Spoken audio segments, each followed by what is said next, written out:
जय हिंद। स्वागत है आपका एडी क्लासेस में। आइए देखते हैं क्वेश्चन है, अलजेब्रा का क्वेश्चन है।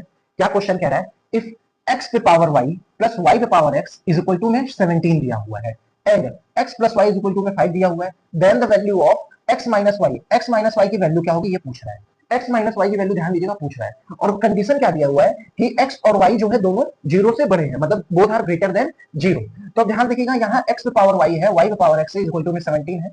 तो इसको सिंप्लीफाई करने में थोड़ा सा नहीं लग रहा कि कॉम्प्लेक्स होगा? बिल्कुल कॉम्प्लेक्स होगा भैया, क्योंकि अगर इसको जब भी सिंप्लीफाई करेंगे या तो लॉग से कर सकते हैं या इसको बैलेंस से कर सकते हैं, बैलेंस ही करके इसको कर सकते हैं। तो एक चीज क्वेश्चन में हमारे पास गिवन है कि x plus y equal to में 5। अगर इसी को हम लोग बैलेंस कर दें x plus y equal to में 5 को, तो अगर मान लेते हैं x को 3 और y को मान लेते हैं 2, बिल्कुल, क्योंकि 3 और 2 क्या होता है 5 होता है। तो अगर यहां पुट कर देते हैं वही सेम चीज, तो x का क्या वैल्यू माना है हमने 3 और इसके पावर में क्या कर देते हैं 2, और y की वैल्यू क्या माना है 2, तो 2 और ये क्या है पावर में x की वैल्यू क्या हमने सपोज किया 3, तो ये क्या हो जाएगा 5 हो जाएगा। सॉरी, ये हो गया। अगर 3 का स्क्वायर करते हैं तो 9 हो जाता है, 2 का क्यूब करते हैं तो 8 हो जाता है, जो कि क्या है 17। यानी 3 और 2 पे ये क्या हो रहा है, देखिए 3 और 2 पे ये क्या हो रहा है सेटिस्फाई हो रहे हैं। तो यहां जो x और y जो वैल्यू है वो क्या है 3 और 2, और x माइनस वाई बोला है तो क्या होगा 3 माइनस 2 इज इक्वल टू में क्या होगा 1 होगा। तो इसका आंसर जो आएगा वो क्या होगा 1 होगा। इसका आंसर जो होगा क्या होगा 1 होगा। अच्छा, एक बात और है कि सर हम 2 3 भी तो मान सकते हैं, लेकिन याद रखिएगा यहां अगर 2 3 मानेंगे तो देखिए दोनों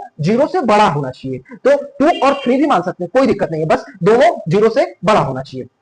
तो ये हो जाएगा। अच्छा, मान लेते हैं 2 और 3 अगर मान लेते हैं ना, तो एक कंडीशन क्या हो जाएगा, देखिए अगर यहाँ 2 कर देते हैं और यहाँ क्या कर देते हैं 3 कर देते हैं, तो क्या हो जाएगा -1 हो जाएगा।